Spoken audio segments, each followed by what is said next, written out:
По пауза од 20 на дена од порталот на ГФК Осогово дознавме дека вчера кочанскиот третолигаш одиграл пријателски натпревар против Победа во Прилеп, каде претрпел убедлив пораз од 5:0.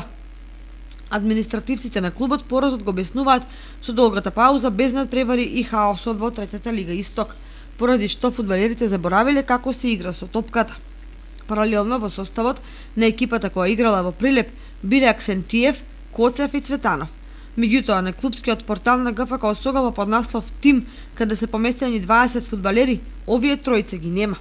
Чудно за клуб кој воспоставува релации со големи европски клубови и притоа ги критикува локалните медиуми дека покривале спортски настани по Малешевско-пијанечките ливади и бавчи, заборавајќи дека и Осогово игра по тие бавчи и подножјето на рудникот Саса, од кога рудниците имаат подножје.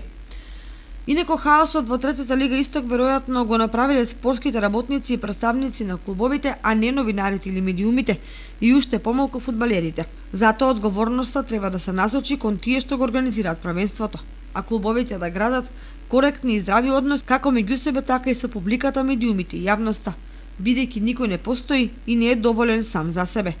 Во таа настока и контрапродуктивната затвореност кон локалните медиуми и форсирање кладилнички, што ќе рече коцкарски интервјуа, далеко од третолигашките простории на кои Осогово им припаѓа.